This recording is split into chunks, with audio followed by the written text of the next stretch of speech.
un año más.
bautizados en un cuerpo, todos fuimos bautizados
este año que comienza cada día.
Amén. Amén, amén. Muy bonita canción también esta, ¿verdad? Nos llega al corazón, yo creo que a todos, ¿no? Porque nos ha renovado el Señor desde que lo aceptamos, nos ha cambiado. Amén, amén. Bueno, siguiendo el siguiente paso, pues vamos al platillo fuerte con la predicación con el pastor Juan Carlos Lule. Vamos a empezar a ver el libro de Primera de Corintios, muy buen libro. Aquí con la bendición del Señor para que entendamos. Bueno.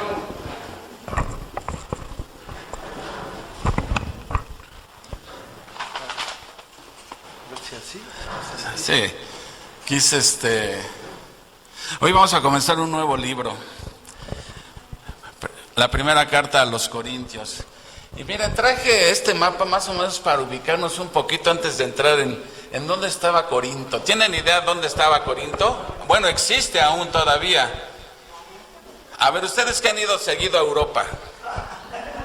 Miren, es el continente europeo. Corinto está exactamente aquí. Miren, aquí todo esto es Grecia, todo esto. ¿Sí? ¿Lo ven? Es quería ampliarlo, pero me está jugando malas pasadas la compu y no quiere ampliar, pero bueno.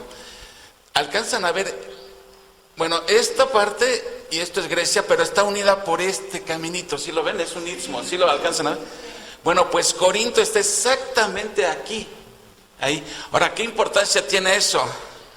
Miren, es bien importante porque toda esta parte de aquí, que se conoce como el Peloponeso, que está unida a la parte europea de Grecia, todos tenían que pasar a fuerza por aquí, y el que quería venir para acá tenía que pasar a fuerza por aquí, ¿me entienden? Ahora, la navegación también era importante porque todo esto, para llegar a este lado, los barcos tenían que rodear todo esto, ¿sí? Y era muy peligroso. Entonces lo que hacían aquí era que los barcos llegaban aquí y de ahí cambiaban la mercancía por tierra. O sea, cuando la subían a trenes o contenedores, vehículos, etcétera. Y de aquí ya salía el otro barco para acá y se ahorraban toda esta vueltota. Ya después, con los siglos después, construyeron un istmo ahí. Un istmo aquí como hicieron con Panamá. Pero entonces, ¿esto qué viene? ¿Esto qué viene? Que la ciudad de Corinto, ¿cómo creen que era esa ciudad realmente? Todo mundo tenía que pasar por ahí. Había mucha población de todos los géneros y sabores aquí. Y eso hizo que esa ciudad era una ciudad acaudalada, comercial, pero también altamente inmoral. Mucha perversión sexual había ahí en Corinto. Existía el templo de Afrodita, donde existían 1000 sacerdotisas que en realidad eran prostitutas sagradas, por así decirlo. Entonces, quienes cuando querían adorar a su deidad tenían que acostarse con una prostituta. Entonces, imagínate la cantidad de seguidores que tenía esa religión, ¿sí? Bueno, pues aquí Dios estableció una iglesia. Aquí llegó a existir una iglesia de Dios. En la mera mata de Satanás, ahí Dios estableció una iglesia. Y así que, bueno, quise poner esto para, a ver si en estas que tengo acá se aprecia mejor.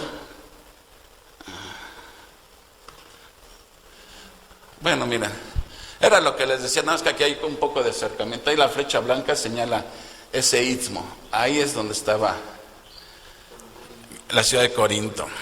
Bueno, esto ya no lo vamos a necesitar.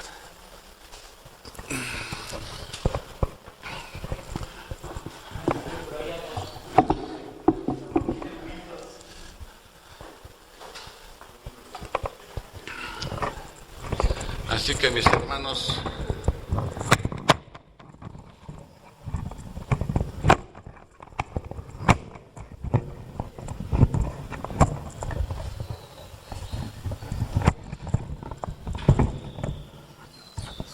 como que afectaron las vacaciones a todo el mobiliario, ¿verdad? Nos fuimos bien y ahora ahora que regresé todo me anda fallando. Bueno, mis hermanos, como les decía, hoy vamos a iniciar esta carta. Y miren, más o menos para darnos una idea de lo que vamos a ver, es como cuando uno va a hacer algún viaje y trazas un mapa desde el punto de salida al punto de llegada y dices, bueno, vamos a salir de aquí, vamos a pasar por tal pueblo y luego seguimos a tal ciudad y así hasta llegar al destino final. Ahí en el boletín de hoy les puse un bosquejo general de toda la carta. Y vamos a ver que esta iglesia que estaba ahí asentada en Corinto, que había muchos, pero muchos problemas en esa iglesia, que son problemas que hoy en día continúan. Vamos a ver que Pablo aquí va a dar respuesta a tantos problemas que había en esa iglesia, que son problemas que hoy existen en ella. Y uno de los problemas que había ahí era divisiones, ¿sí? Muchas divisiones. Por eso ahorita hacíamos cantos de la importancia que es mantener la unidad. Había mucha división en esa iglesia, y eso lo vamos a ver a partir del capítulo 1 hasta el capítulo 4, ¿sí? Muchas divisiones, o sea, unos decían, no, yo soy del equipo de Pablo, no, yo soy de Apolo, no, yo soy de Pedro. Otros más espirituales se decían que eran de Cristo y todo. Y estaba creando muchas divisiones, como si dijeran, no, yo soy del equipo de Armand, yo soy del equipo de Memito, no, yo soy de los de Uriel, y así, ¿no? Eso estaba pasando en la iglesia de Corinto, ¿no? Y Pablo va a dar respuestas a cómo se deben resolver estos problemas, y vamos a ver que el problema de fondo siempre es el egoísmo y la falta de amor, por eso se estaban causando. Luego en el capítulo 5 vamos a ver problemas de inmoralidad sexual. O sea, más o menos estamos viendo ahorita Vuelo de Pájaro, había un fulano que se andaba metiendo con su madrastra. Y la iglesia, en lugar de disciplinarlo, parecía que se lo aplaudían. Acuérdense que estamos viviendo en una ciudad donde había mucha laxitud sexual. O sea, para ellos todo era normal. Si te gusta, si te causa placer, hazlo. Y la iglesia, en vez de disciplinarlo, parece que se lo aplaudía, y Pablo les escribe, oye, ustedes están mal, dice, al tal deberían de expulsarlo de la iglesia, un poco de levadura leuda toda la masa. O sea, al ratito pues, todo el mundo va a pensar que eso está bien, y al ratito ya todos van a hacer haciendo lo mismo. Bueno, es lo que dice Pablo, deben de expulsarlo. Y luego, en el capítulo 6 vemos que había gente, hermanos, que te presté dinero, nunca me pagaste, y se andaban demandando. O sea, iban a los tribunales a demandarse, y Pablo les llama la atención y dice, bueno, ¿que no hay un sabio entre ustedes que pueda poner orden? O sea, recurren a los inconversos para que ellos resuelvan sus problemas. Dice, pues ¿que no hay un sabio en la congregación que pueda ponerle solución a este problema? Y Pablo da ahí lineamientos sobre cómo debe uno reaccionar cuando un hermano te defrauda. O sea, se van a agarrar a golpes para... O sea, Pablo, vamos a ir viendo eso también, ¿no? Luego, ahí del capítulo 7, también Pablo habla acerca de los problemas matrimoniales. Habla, por ejemplo, de los solteros, si se pueden casar con cualquiera, se deben casar con un creyente. Pablo va a decir cómo debe de ser la soltería o el matrimonio. Va a hablar de problemas en matrimonio. Si alguien enviuda o se divorcia, ¿se puede volver a casar o no se debe volver a casar? Etcétera. Problemas de intimidad sexual, porque Pablo les dice, cada quien cumpla el deber conyugal, tanto el esposo como la esposa deben cumplir y Pablo lo pone como un deber conyugal, ¿sí? O sea, muchos problemas que existen en el matrimonio es porque hay problemas en la intimidad sexual. Entonces Pablo también da solución a estas cosas. Va a tocar otro problema de la comida ofrecida a los ídolos. Algo hemos platicado en esa ciudad ofrecían sacrificaban animales a ídolos paganos y después la vendían en las carnicerías más barata. Bueno, un creyente puede comer de esa carne o no debe comer. Pablo va a explicar eso también, cuál debe ser nuestra postura en eso, ¿no? ¿Por qué era deshonroso que una mujer no entrara a la iglesia con la cabeza cubierta? Luego también habla también de los hombres, dicen que es indecoroso que un hombre, lo han interpretado mal esto, si un hombre entra con sombrero, que dice el hombre no debe traer la cabeza cubierta. Vamos a ver todo eso, realmente qué quiso decir todo eso Pablo. Y también había desórdenes también en cuanto a la cena del Señor. ¿Se acuerdan que hemos platicado de esto, de que llegaban los que eran ricos y se emborrachaban y al pobre le hacían el feo? Pablo va a poner orden en todo esto. Luego en el capítulo 12 al 14 va a hablar acerca de los dones espirituales en esta carta, que era realmente una iglesia que tenía todos los dones, pero no tenían amor y estaban haciendo mal uso de los dones. Pues Pablo va a poner orden ahí también. Y ya por ahí del capítulo 15 Pablo va a hablar acerca de la resurrección del Señor Jesucristo, porque por ahí habían algunos que andaban negando la resurrección de Cristo, y Pablo va a enseñar todo esto. Así que eso es más o menos lo que vamos a ir viendo a lo largo de, no sé, 3, 4 meses, no sé cuánto nos va a tomar, pero es más o menos un vuelo en avión de lo que es la carta. Así que, y hoy vamos a empezar realmente con el principio de lo primario de la carta. Si Dios permite, veamos hasta el versículo 18. Así que, mis hermanos, vamos a orar y les invito a que abran sus Biblias en la primera carta a los Corintios. Vamos a orar primeramente. Amado Padre Celestial, pues gracias, Señor, te damos primeramente porque nos has permitido comenzar un nuevo año, Señor. Un año donde te pedimos que sea para tu gloria, Señor. Que nos ayudes a crecer en santidad, ¿sí? Que nos ayudes a quitar todas esas cosas que hay en nosotros que no te agradan, Señor. Ayúdanos. Pedimos que nos ayudes a crecer en conocimiento también, en amor los unos por los otros. Que mantengamos la unidad de esta iglesia que fue ganada con la sangre de tu Hijo, Señor. Ayúdanos, Padre, bendice este lugar, bendice a los moradores de este lugar, que por la fuerza de tu Espíritu puedan caer rendidos a los pies de Cristo, Señor. Te pedimos por todos aquellos que no han creído aún, que doblen su rodilla delante de ti y los traigas al redil, Señor. Y por nosotros, Señor, ayúdanos a perseverar a pesar de cuántas cosas adversas se cruzan en nuestro camino, cosas que nos desaniman, pero tú eres más grande que todos nuestros problemas juntos, Señor.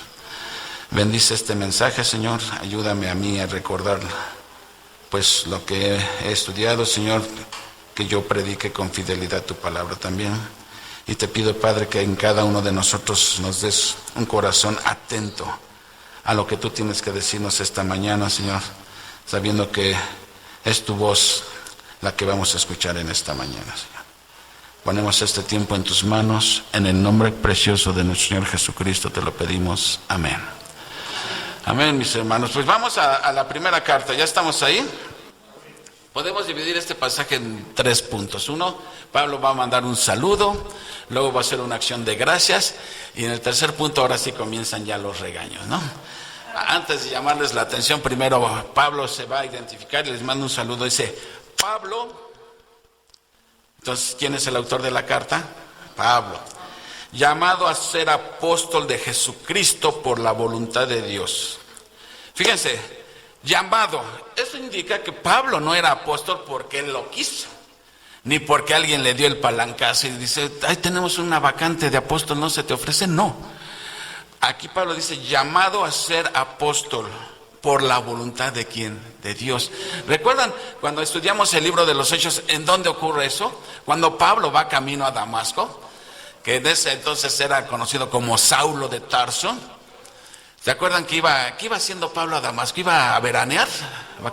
Andaba buscando cristianos para encerrarlos en la cárcel, matarlos. Todo. Allí iba Pablo como un toro enfurecido, cuando el Señor Jesús se le aparece y le pone alto a su carrera loca que llevaba.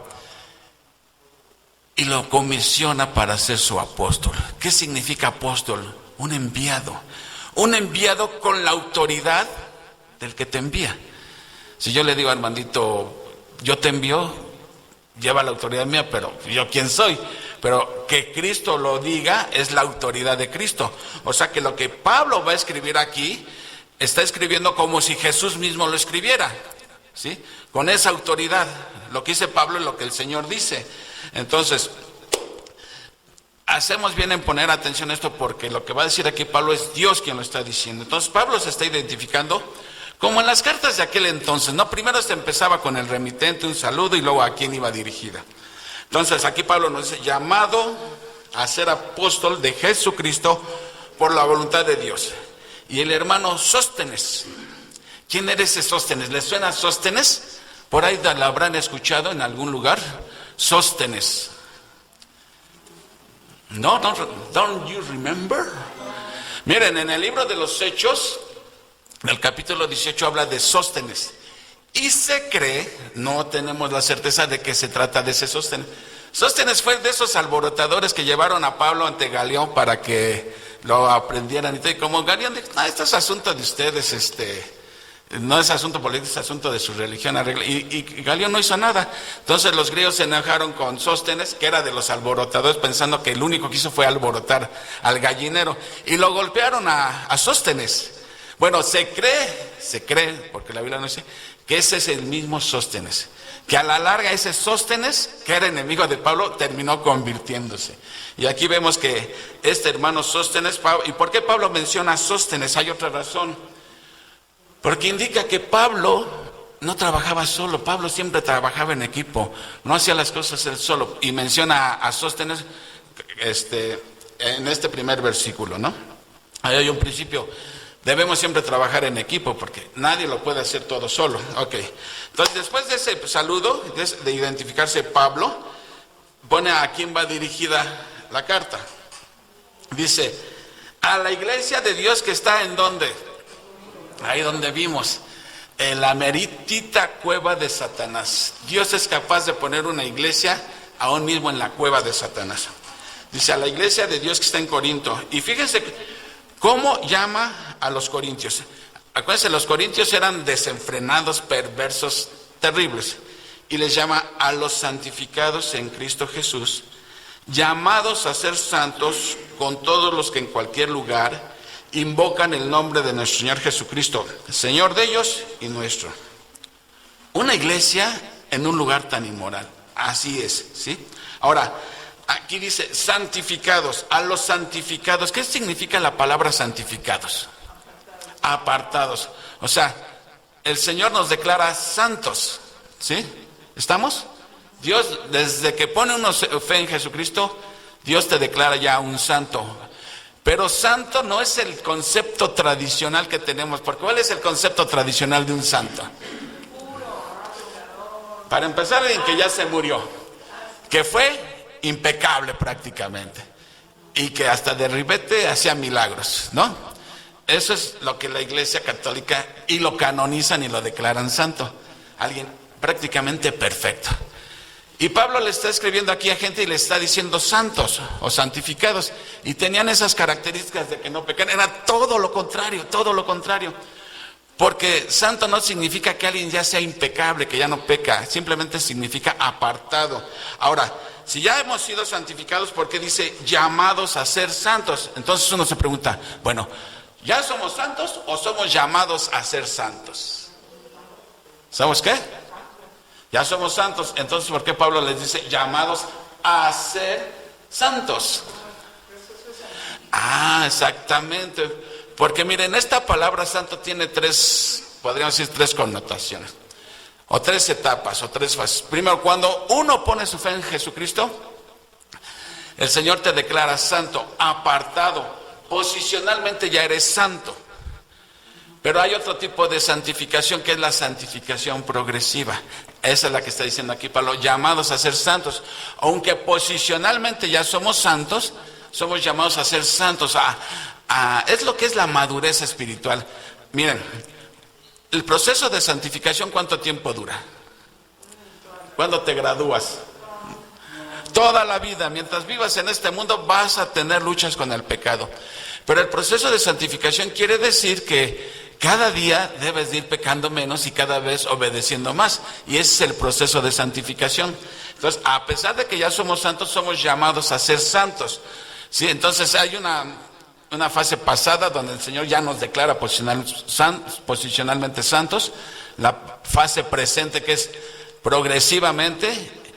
Pero va a llegar el día en que ya vamos a ser santos totalmente, que es cuando el Señor te llame a su presencia, ¿sí? O venga el Señor. ¿Por qué? ¿Qué diferencia va a haber? Que ya no va a existir el pecado en nosotros. Nuestros cuerpos van a ser redimidos. Acuérdense que cuando vimos Romanos, todavía aunque somos ya santificados, que tenemos el Espíritu Santo, todavía luchamos con el pecado, porque todavía tenemos algo que se llama la carne, que el pecado la atrae, ¿sí? Y esa es la lucha del cristiano cada día. Un inconverso no libra luchas. Él peca y no hay nada que le molesta, se deleita en el pecado. El cristiano lucha contra el pecado, y cuando el pecado le derrota, se siente mal y viene al arrepentimiento, a buscar el perdón de Dios. Esa es la gran diferencia. Y bueno, dice, a los que en cualquier lugar invocan el nombre de nuestro Señor Jesucristo. O sea, que esta carta no solamente iba dirigida a los corintios, pero afecta a todo aquel que invoca el nombre de Cristo en cualquier lugar. Y eso nos incluye a nosotros y a todo mundo en cualquier lugar. Todo aquel que invoque el nombre del Señor Jesucristo realmente pertenece a la iglesia de Dios, ¿sí? Entonces, y finalmente les dice en el versículo 3, gracia y paz a vosotros de Dios nuestro Padre y del Señor Jesucristo. Gracia y paz, es un saludo muy común. Gracia, recordemos, la gracia es todo lo que el Señor hizo por nosotros inmerecidamente. Y la paz es el resultado de haber recibido esa gracia. Como dice Romanos 5:1, justificados pues por la fe, ¿qué tenemos? Paz para con Dios. O sea, y ese término de paz significa que ya no hay enemistad con Dios. Ya no somos enemigos de Dios. Hemos arreglado cuentas con Dios, ¿sí? Entonces era muy común ese gracia y paz, recordándole Pablo a los Corintios, la gracia de Dios y el resultado de esa. La gracia es la fuente, la paz es el resultado de esa gracia. Bueno, Pablo les manda este saludo a los Corintios. Primero empieza saludándoles, porque ya después va a venir lo bueno. Y después, en segundo punto, va a dar una acción de gracias Pablo a Dios. Fíjense, a pesar de que eran tremendos estos corintios, Pablo tiene algo que agradecer a Dios por la vida de ellos, ¿no? O sea, siempre Pablo buscaba algo encomiable, que por la cual dar gracias a Dios por eso, aunque eran hermanos tremendos. Dice Pablo en el versículo 4, ya estamos en el segundo punto, en la acción de gracias, dice: gracias doy a mi Dios siempre por vosotros, siempre. Pablo siempre estaba agradeciendo por la vida de los corintios.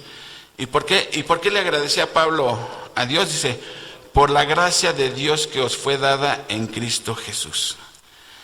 La gracia de Dios que os fue dada en Cristo Jesús. Fíjense, la gracia, el favor inmerecido. Pero aquí hay algo interesante. No dice por la gracia ¿cómo podríamos decirle? Esa gracia os fue dada. Ellos no se la ganaron. No había mérito para recibir esa gracia, les fue dada. O sea, en el griego es muy importante en qué voz está el verbo. Sabemos que hay voz activa y voz pasiva. La voz activa es cuando uno ejecuta la acción. Y la voz pasiva es cuando uno recibe la acción. ¿Me explico? Entonces aquí está en voz pasiva. Los corintios recibieron la gracia de Dios. No es algo que ellos obtuvieron por mérito. Dios les dio esa bendición porque así le plació.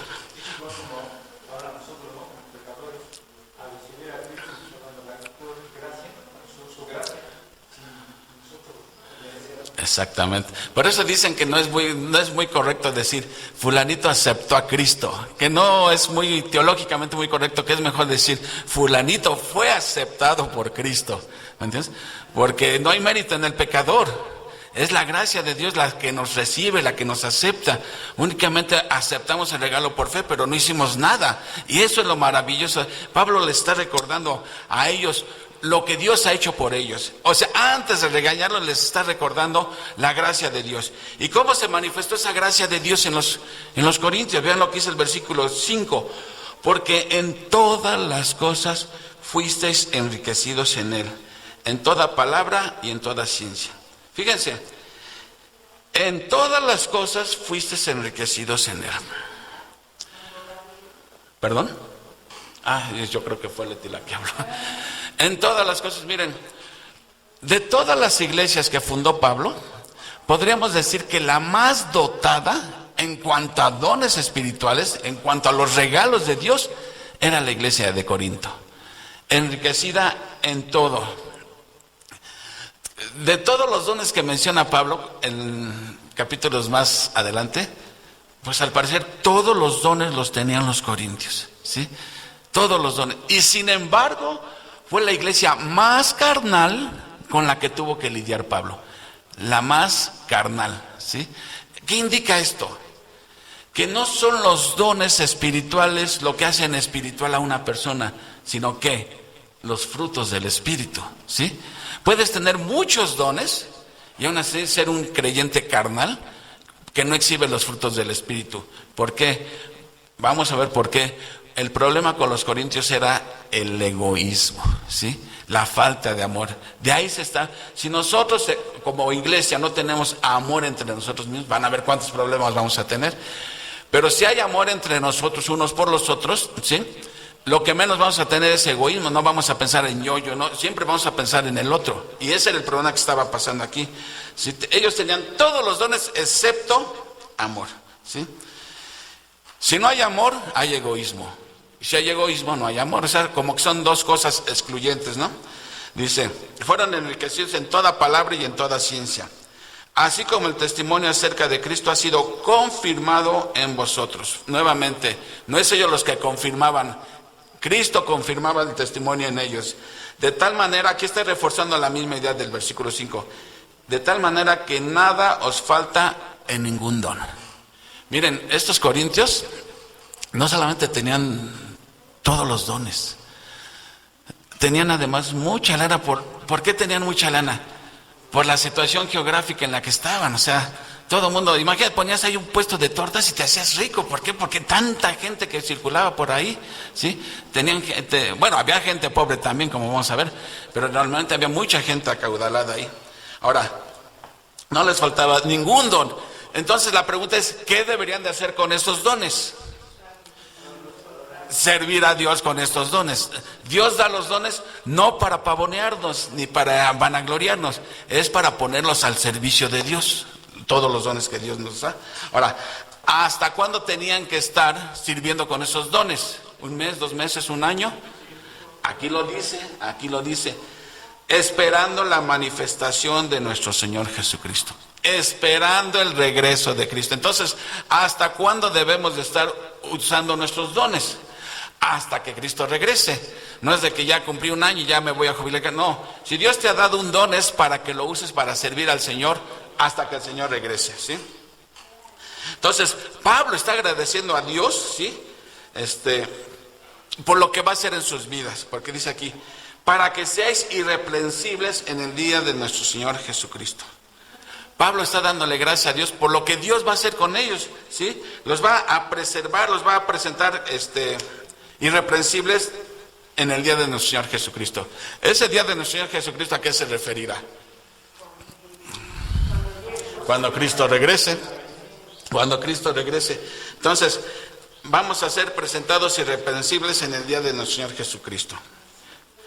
Ahora, esta garantía que Pablo le está diciendo de lo que Dios va a hacer por ellos, no depende de lo que hagan los corintios. Porque si dependiera lo que Dios va a hacer con nosotros de lo que nosotros hacemos, híjole, a lo mejor, quién sabe. Entonces, Pablo, ¿en qué estaba basando su confianza? ¿Por qué Pablo está asegurando lo que Dios va a hacer por ellos? Que los va a guardar irreprensibles hasta el día de Jesucristo. El versículo 9 nos da la respuesta. ¿Cuál es la respuesta? Fiel es Dios, dice aquí Pablo. Fiel es Dios. Y esa es la clave. En eso basaba Pablo su confianza, ¿sí? No como si fueran a aportar los corintios, porque ya vimos que dejaban mucho que desear los corintios. Y aún así Pablo les está diciendo que Dios los va a preservar, ¿sí? Irreprensibles hasta el regreso de Cristo. Y la razón es porque fiel es Dios. Fiel es Dios. Eso es bien importante. Y fíjense, no dice Dios es fiel. Dice fiel es Dios, y cuando la palabra en la sintaxis va primero, es la palabra que se quiere enfatizar, la fidelidad de Dios, ¿sí? Como dice también, si confesamos nuestros pecados, Dios es fiel y justo, fiel, para perdonar nuestros pecados, ¿sí? Nada de que le pides perdón a Dios y que Dios no te quiere perdonar. Fiel es Dios para perdonar tus pecados, ¿sí? Fiel es Dios para no ser tentado más allá de lo que podemos soportar. Hay tantos versículos que hablan acerca de la fidelidad de Dios, y en eso Pablo está basando su confianza, en lo que Dios va a hacer por los corintios, basado en que fiel es Dios, por el cual fuiste llamados a la comunión con su Hijo Jesucristo, nuestro Señor. Entonces, ¿qué hemos visto hasta aquí? Hemos avanzado. Primero, Pablo les manda un saludo, se identifica, ¿sí? Les manda un saludo. Después da una acción de gracias a Dios, porque Dios les dio, al otorgarles su gracia, les dio muchos dones. Dones que deberían de servir para alimentarse unos a otros, servirse unos a otros, para que pudieran crecer como iglesia, pero estaban haciendo mal uso. Entonces, una vez ya de que Pablo les dice, sí, que después de que estaban en las tinieblas, paganotes, sí, ahora gozan de comunión con Cristo, ¿sí? Y les está asegurando que Dios nunca los va a soltar de la mano. Y eso es algo grato para nosotros, saber que cuando Dios te toma por hijo, nunca te va a soltar de su mano. Nunca. Uno es el que luego anda ahí queriéndose soltar, pero Dios nunca te suelta, nunca te suelta. Y ahora sí, viene el tercer punto del mensaje de hoy, que Pablo, le hagan de cuenta, le está diciendo a los corintios, ahora sí, agárrense de la brocha que les voy a quitar la escalera. Así que aguas. Ahora sí viene la represión para los corintios. Dice Pablo en el versículo 10, os ruego pues, hermanos, ya después de que los saludó y dio gracias por ellos, ahora sí dice, os ruego pues, hermanos, por el nombre de nuestro Señor Jesucristo, que habléis todos una misma cosa y que no haya entre vosotros divisiones, sino que estéis perfectamente unidos en una misma mente y en un mismo parecer. Porque he sido informado acerca de vosotros, hermanos míos, por los de Cloé, que hay entre vosotros, ¿qué? Contiendas. Pablo se dirige, yo estaba hasta con un ruego, no como ordenándoles, apelando, ¿sí?, a las misericordias que han recibido de parte de Dios. Por eso dice, les ruego pues, hermanos, por el nombre de nuestro Señor Jesucristo, de esta persona que les acaba de decir que jamás los va a soltar, está apelando. Eso es más efectivo que darles una orden, ¿sí? Porque la orden la puedes cumplirla externamente, pero el problema es que lo hagas internamente. Y por eso les recuerda lo que han recibido de parte de Dios.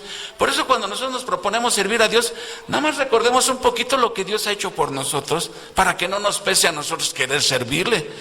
Pablo les recuerda lo que Dios... Quisiera a veces decirle a todo mundo, ¿qué ha hecho Dios por ti?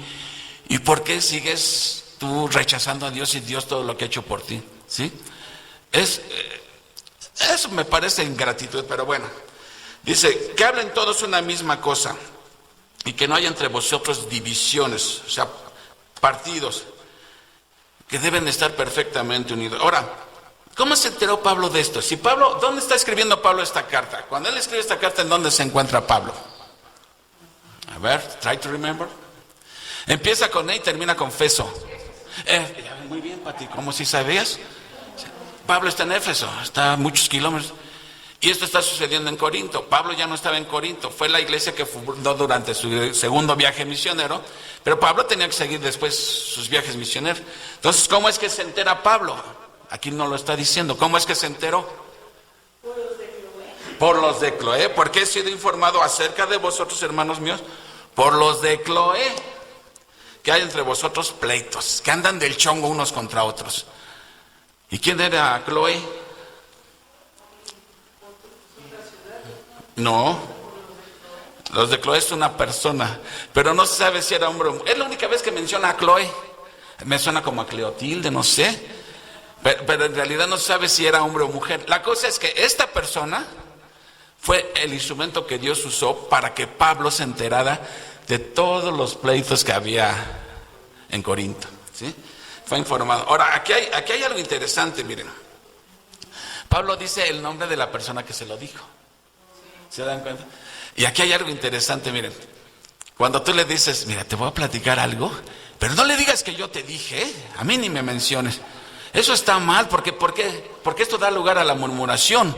O sea, si yo te digo, mira, Uriel, te voy a decir algo de Armandito, y si Armandito dice que te dice, le dices que yo fui el que lo dije. O sea, estoy dispuesto a sostenerle ante él porque lo que buscamos es su bien, ¿sí? Pero si yo te digo, no le voy a decir a Armandito que yo te lo dije, entonces, ¿qué estoy haciendo? Lo único que estoy haciendo es murmurando. Entonces, aquí hay un buen principio. Si vas a hablar a alguien, estate dispuesto a decir, sí, yo lo dije.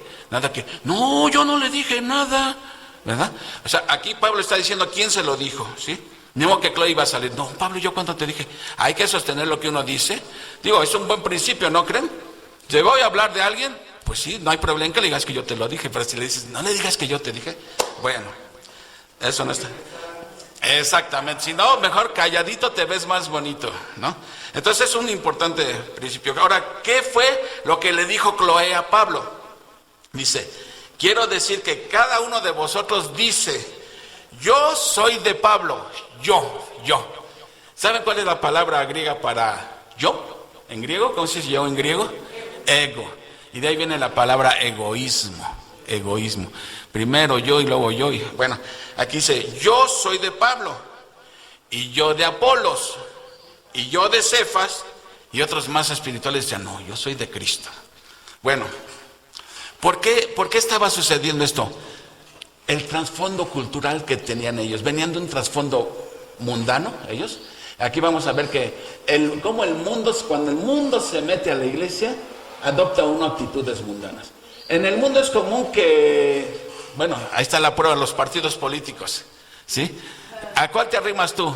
Pues yo me voy a acercar a este porque con este me va a ir bien, ¿no?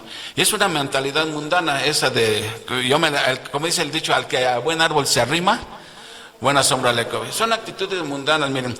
A veces las personas saben que por sí solas no son nada, pero dice, si me le pego que este sí es importante, uy, eso me va a dar renombre. Él es de Morena, no, él es del PRI, o sea, ¿me entienden?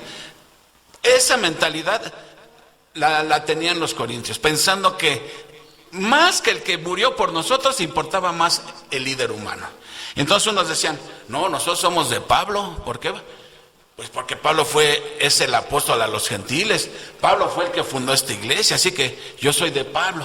Otros decían, no, yo soy del equipo de Apolos. ¿Y quién era ese Apolos? Bueno, ¿se acuerdan que Apolos era un orador muy brillante? Elocuente, dice la Biblia, elocuente. Hablaba muy bonito y conocía mucho las Escrituras, aunque no muy bien porque Priscila y Aquila después le tuvieron que hacer algunas correcciones a sus enseñanzas. Pero era un orador excelente y se cree que después de Pablo, Apolos estuvo enseñando ahí en Corinto. Entonces, a él lo seguían muchos porque hablaba muy bonito, ¿sí? Y la gente se iba con la finta de que hablaba muy bonito, como si la manera de hablar importara más que lo que estás diciendo. Miren, cuando uno predica la palabra de Dios, Dios te usa en el estilo que seas. Si ponemos aquí a Memito acá, van a ver qué bonito habla Memito, con términos muy rimbombantes, elocuentes y todo. Y dijeron, no, yo soy del equipo de Memo, porque él habla re bonito. Ese Juan Carlos es muy dicharachero y... ¿me entiendes? Entonces se van con la fin. Otros decían, no, yo soy de Cefas. ¿Quién era Cefas? Pedro.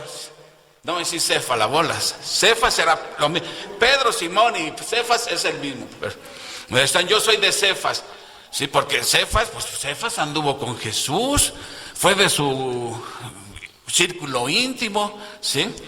Entonces yo soy de... Y otros más elocuentes, digo, más espirituales, dicen, no, nosotros somos de Cristo. ¿Sí?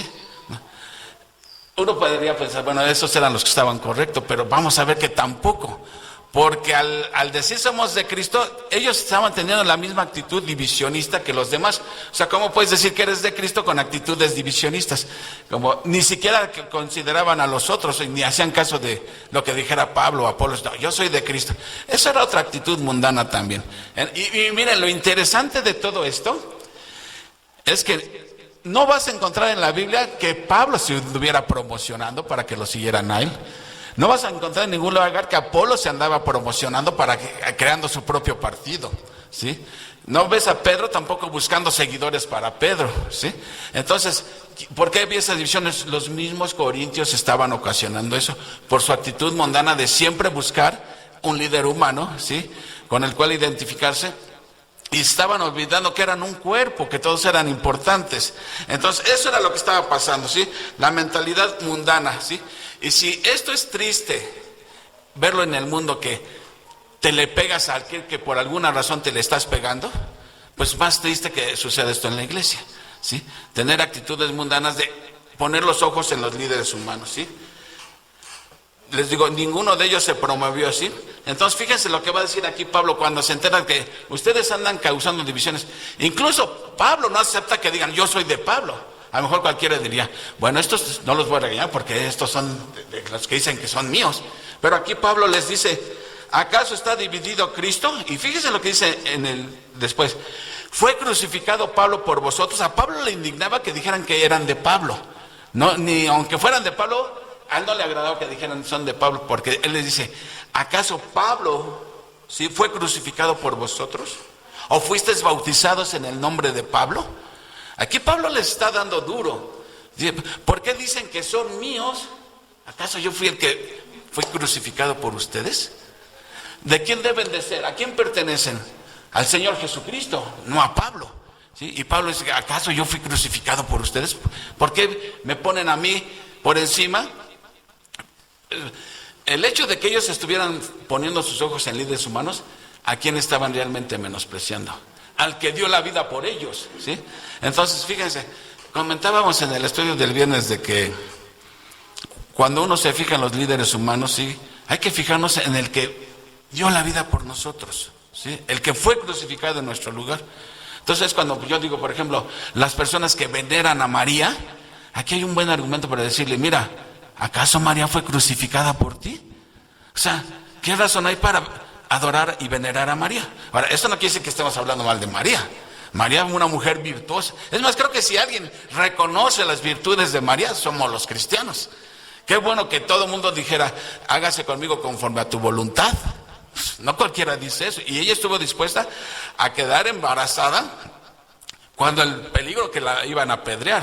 Dijo, hágase conmigo conforme a tu voluntad. Una mujer virtuosa, sí, pero ella no nos salva. Ella era pecadora, como todos, por cuanto todos pecaron.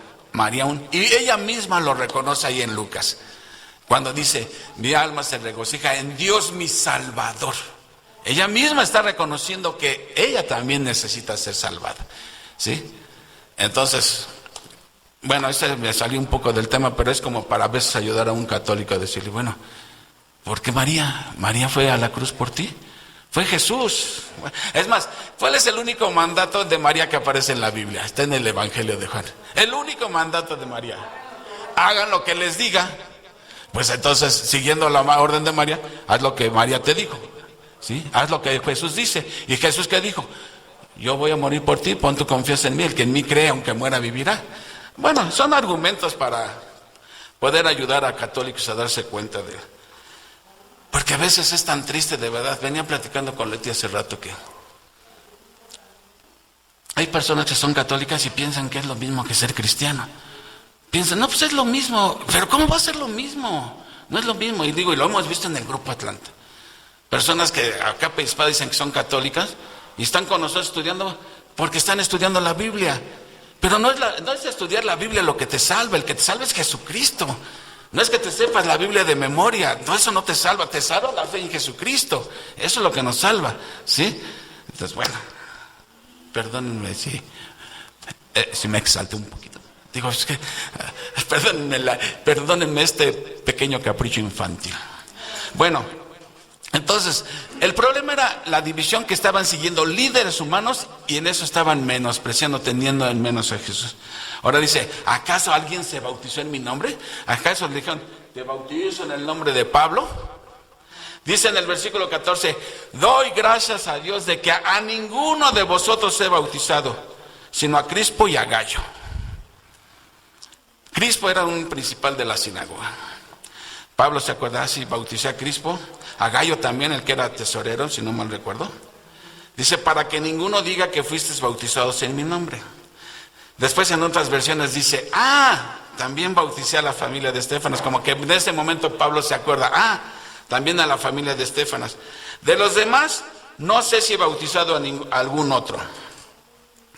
Pues no me envió Cristo a bautizar. ¿A qué lo mandó entonces? A predicar el Evangelio, no con sabiduría de palabras para que no se haga vana la cruz de Cristo. Ahora aquí viene la pregunta. Al decir Pablo, no fueron bautizados en mi nombre, yo no he bautizado a ninguno. Sí, creo que a Gayo, a Crispo, Estéfanas. Es más, no me acuerdo si he bautizado a ningún otro. O sea, algunos podrían pensar que Pablo le está dando poca importancia al bautismo. ¿Pero es eso lo que realmente está diciendo Pablo? No, lo que está diciendo Pablo es que hay algo más importante. El bautizarte no te salva, lo que te salva es la predicación de la cruz, del Evangelio. Eso es lo que salva. Eso era más importante que el bautismo. Ya el bautismo lo puede hacer otra persona. Por lo que se ve, Pablo predicaba y la tarea de bautizar se la encomendó a otros hermanos. Bueno, lo mismo hacía Jesús. Dice en Juan que Jesús no bautizaba, eran los discípulos los que bautizaban. Ahora, Pablo no está diciendo, no importa, el bautismo no es importante. No, él no está diciendo nada de eso. Lo único que está diciendo que comparado con la predicación, ¿sí?, es más importante la predicación. Por eso dice, Jesús me mandó a predicar, no a bautizar. Y no porque no es importante, pero porque lo que salva es la predicación, el Evangelio, la proclamación del Evangelio, eso es lo que te salva. Miren, es triste decirlo, pero a lo largo de tantos años como cristiano he visto personas que se han bautizado, sumergido en agua, y sus vidas dicen otra cosa, ¿sí? Entonces, porque se bautizaron, ¿ya son salvos? ¿Quién en la Biblia se bautizó? Simón el mago, dice, se bautizó, y Pedro le dijo, en prisión de maldad está tu corazón. Y eso no se le dice a un hermano, o sea, resultó jarabe de pico, pues dice 17, pues no me envió Cristo a bautizar, sino a predicar el Evangelio. No con sabiduría de palabras, ¿sí?, para que no se haga vana la cruz de Cristo. Dice, no con sabiduría de palabras. Miren, el Evangelio es bien sencillo, el Evangelio realmente. No requiere mucha ciencia. No tenemos que adornar el Evangelio, como hoy en día hay tantos grupos que adornan el Evangelio de que creen en Jesucristo y te vas a sacar la lotería mañana, se te va a quitar la ciática lumbar y cervical, el dolor, todo, vas a tener un Rolls Royce. Eso es adulterar el Evangelio. El Evangelio comienza con la buena noticia, que Evangelio significa buena noticia, comienza con la mala noticia, de que eres pecador, que estás condenado al infierno y que no te puedes salvar por ti mismo. Así comienza la buena noticia, con la mala noticia de que estás perdido y no sé qué camino me trajo hasta aquí, pero voy rumbo al infierno. Así empieza. Y ya después explicas la cruz de Cristo. Pero para los judíos, dice aquí en el 18, porque la palabra de la cruz, o sea, la predicación del evangelio, dice, es locura para los que se pierden, pero a los que se salvan, esto es, a nosotros es poder de Dios. Fíjese cuánta riqueza hay en este versículo 18. Porque la palabra de la cruz se refiere a la predicación del evangelio. La muerte de Jesús en una cruz, ¿sí? Es locura para los que se pierden. Aquí hay otra cosa interesante. Dice, en el griego dice, para los que se están perdiendo. Es una acción progresiva, ¿sí? Y los que se salvan, dice realmente para los que están siendo salvados, ¿sí? Entonces, dice, se están perdiendo por un lado y por otro están siendo salvados. La proclamación de la cruz, la predicación del evangelio, ¿qué está haciendo? Que unos se están perdiendo y otros están siendo salvados, ¿sí? Por el poder de Dios, que es el que salva. Ahora, fíjense aquí cómo Pablo divide a toda la humanidad en dos grupos nada más. Y aquí es donde uno tiene que ver en qué grupo estás. Está dividiendo a toda la humanidad entre los que se están perdiendo y los que están siendo salvados. No está diciendo la humanidad, no está diciendo, no la clasifica en pobres y ricos, ¿sí? En güeros y morenos, en ricos y pobres, en personas religiosas o inmorales. No. Él nada más está hablando de dos grupos, los que se están perdiendo y los que están siendo salvados. Ahora, Jesús fue crucificado como un criminal, porque esa muerte por crucifixión estaba reservada para lo peor de lo peor, ¿sí? Y si hay algo peor, pues qué peor. Para ellos estaba reservada. Entonces, para un judío, una persona que era crucificada lo veían como un maldito por Dios. Alguien que estaba sufriendo la maldición de Dios, porque la misma ley lo decía, maldito aquel que es colgado en un madero. Entonces, un judío no podía aceptar que el Dios, su Salvador, muriera en una cruz, ¿sí? No aceptaban eso. Por eso no podían creer que Él era el Salvador por la forma que murió, ¿sí? Querían ver milagros. Bájate de la cruz y creeremos que eres tú. Tonterías que estaba diciendo la gente.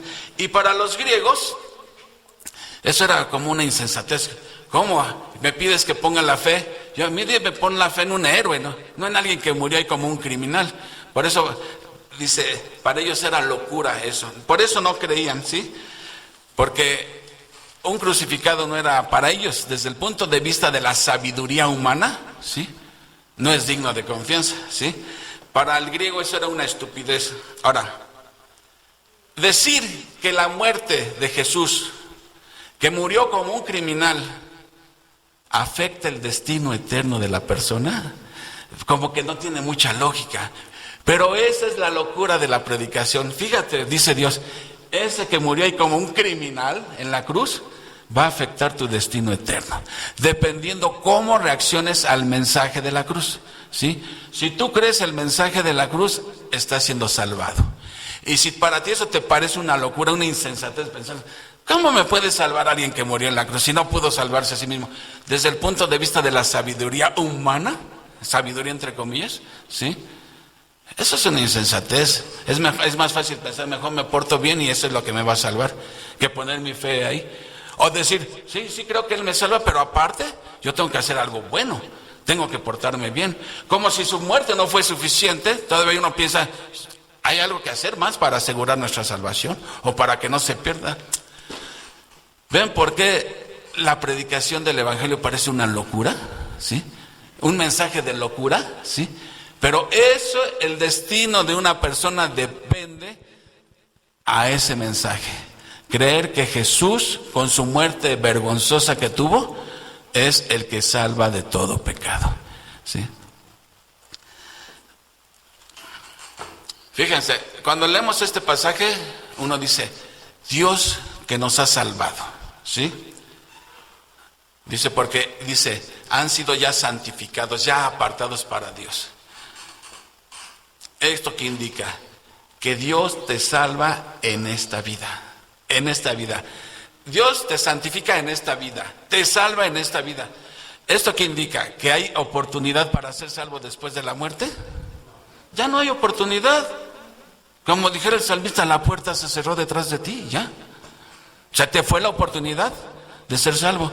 Entonces, el hecho de pensar que con misas puedes ayudar a alguien en el más allá, eso es insensatez, pensar eso. Las cosas se resuelven en el más acá, no en el más allá. Aquí es donde uno se decide tu destino eterno. ¿A dónde vas a ir? ¿Al cielo o al infierno? Así declares la palabra.